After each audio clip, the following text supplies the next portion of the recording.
Este es un nuevo video para la serie de programación orientada a objetos en la que vamos a implementar un proyecto final para la materia programación orientada a objetos en lenguaje C# en Unity.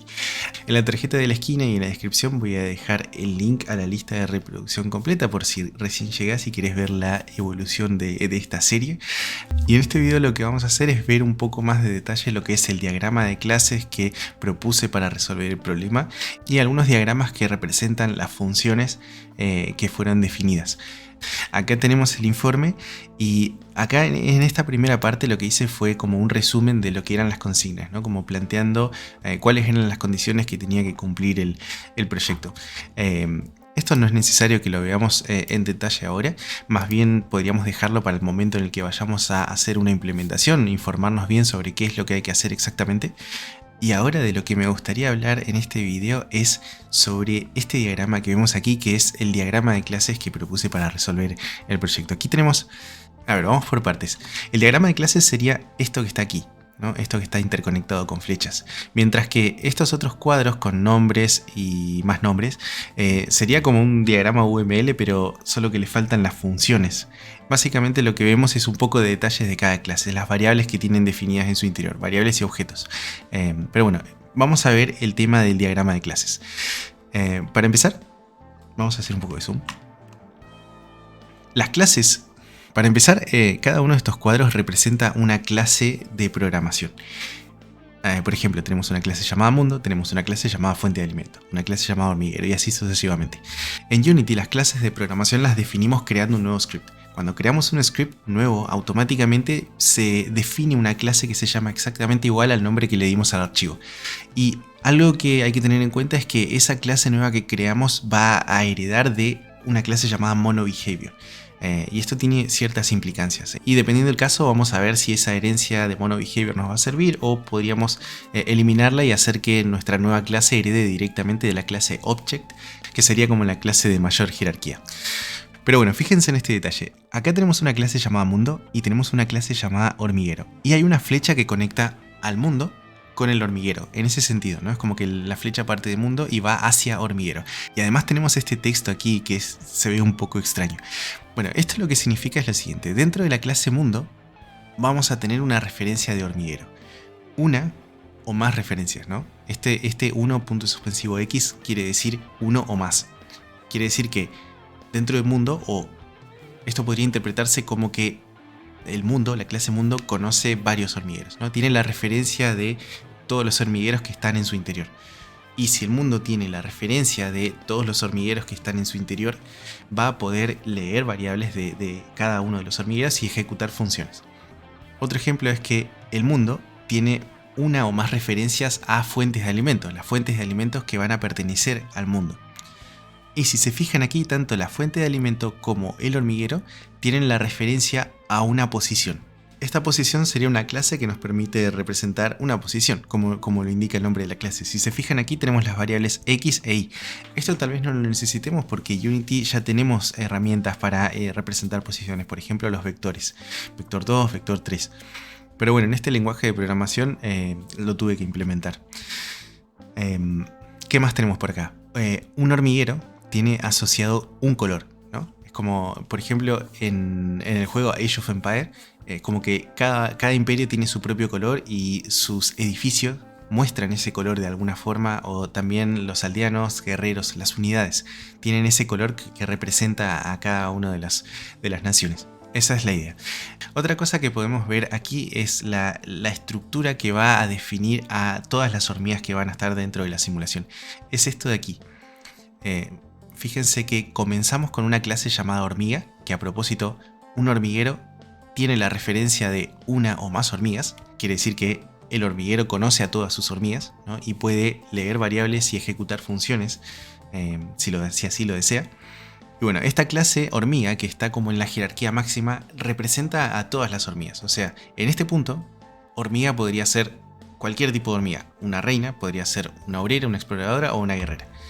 Luego aquí tenemos este símbolo que representa la herencia. Quiere decir que estas clases que están aquí abajo son subclases de la clase hormiga. Y con la herencia lo que hacemos es organizar un poco la información y las funcionalidades de las clases. Por ejemplo, Vamos a pensar en esto. Aquí tenemos una reina, una hormiga reina. Una hormiga reina es una hormiga. Así como una exploradora también es una hormiga. Entonces, la idea de la herencia es englobar todo el comportamiento que es general para todas las hormigas. Por ejemplo, podría ser alimentarse. Todas las hormigas se van a alimentar. Entonces, esa función la vamos a definir dentro de la clase hormiga, porque todas las hormigas, independientemente de quiénes sean, se van a alimentar. Y luego, comportamientos más específicos que se salen de esa generalidad. Por ejemplo, la reina, que según la consigna, la reina se encarga de reproducirse, de poner huevos y de crear nuevas hormigas. Eso es un comportamiento único de las hormigas reina. Entonces, se crea una clase hormiga reina que hereda de hormiga.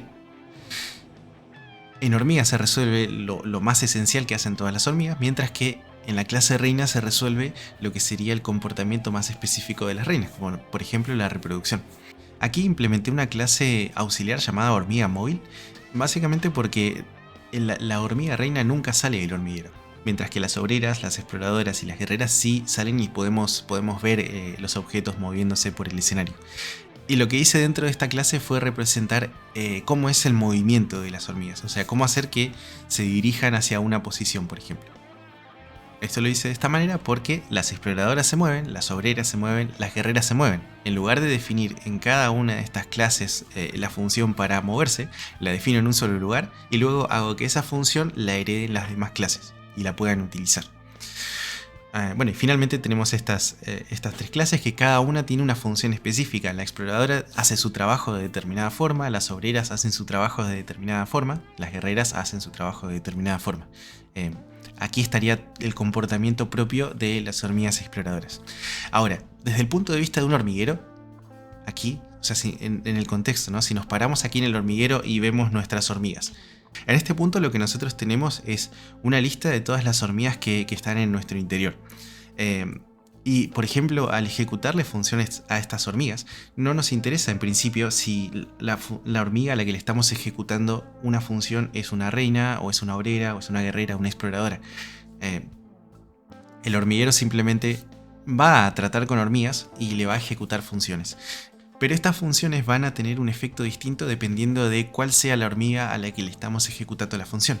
Esto es lo que se conoce como una función polimórfica, una función que tiene distintos resultados dependiendo de la naturaleza del objeto en el que se ejecuta. Por ejemplo, una función que van a tener las hormigas es ejecutar el turno.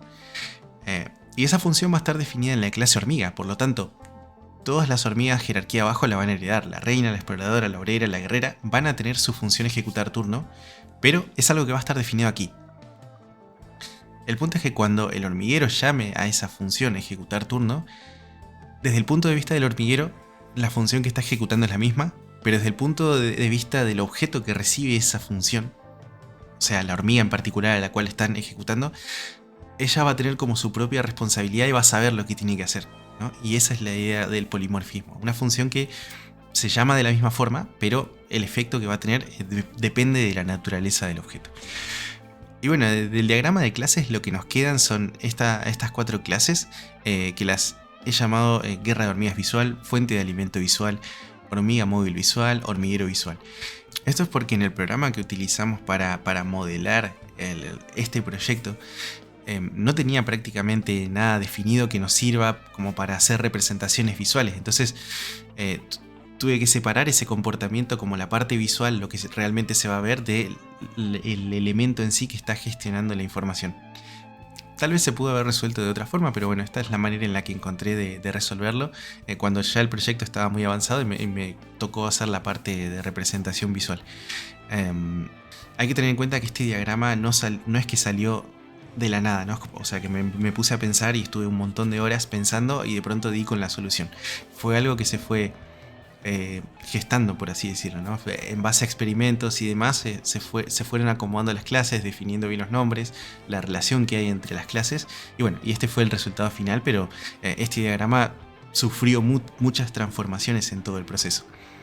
En Unity esto va a estar interesante porque en Unity podemos trabajar con GameObjects que pueden ser modelos 3D, por ejemplo, y podríamos visualizar objetos. Tal vez podemos respetar esto en Unity, quizás tener 2 scripts para definir, por ejemplo, una fuente de alimento. Tenemos por un lado un script que define una clase fuente de alimento que hereda de object, que simplemente tiene la información y el comportamiento de una fuente de alimento. Por otro lado tenemos un script, fuente de alimento visual o cualquiera sea el nombre, en el cual ese objeto se encarga de toda la parte visual, ¿no? Por ejemplo, si la fuente de alimento se está agotando, hacer que eso se vea de determinada forma, ¿no? Y entonces todo eso lo resolveríamos aquí. Y este objeto lo que haría sería utilizar, fíjense que aquí la fuente de alimento visual tiene la referencia de una fuente de alimento. Entonces, si conoce el objeto al cual está asignado, puede leer sus variables y aplicar funciones o aplicar cambios en la representación visual. Entonces, probablemente algo así vamos a utilizar. Y eso sería todo respecto del diagrama de clases. Acá tenemos, no sé si lo había mencionado antes, pero en cada uno de estos cuadrados tenemos las clases, mundo por ejemplo, y están algunas de las variables principales que están definidas. Por ejemplo, col hormigueros sería colección hormigueros, una colección, o sea, una colección, por ejemplo, un array o una lista, que en el interior tiene definido todos los hormigueros, o sea, todos objetos de la clase hormiguero. Y aquí es donde se almacena, por ejemplo, todos los hormigueros que están definidos en el mundo. Y esta variable sería como la materialización de esta relación que hay aquí entre el mundo y hormigueros, uno o más hormigueros. La variable dimensión X, dimensión Y, que determina la cantidad de casillas horizontal y vertical que tiene el mundo. Y bueno, otras variables. Y el resto de los diagramas muestras cada una de las clases con sus variables. Por ejemplo, aquí un hormiguero habíamos establecido que conoce a todas las hormigas que están definidas en su interior. Entonces aquí probablemente vamos a encontrar una colección de hormigas, un array de hormigas o una lista de objetos hormiga. Después el hormiguero va a poder hacer un for each sobre esa colección de hormigas y ejecutarle funciones o leer parámetros. Todo eso depende de lo que queramos hacer. Vamos a dejar el video aquí porque ya se está haciendo bastante largo. Creo que hablamos suficiente sobre el tema del diagrama de clases. Cubrimos a grandes rasgos cada una de las clases, la relación que hay entre las clases y esta estructura de herencia para representar a las hormigas. En el siguiente video vamos a ver estos diagramas de mensajes entre objetos. Les voy a explicar qué son y para qué sirven. Voy a dejarlo en la pantalla final. Hasta la próxima.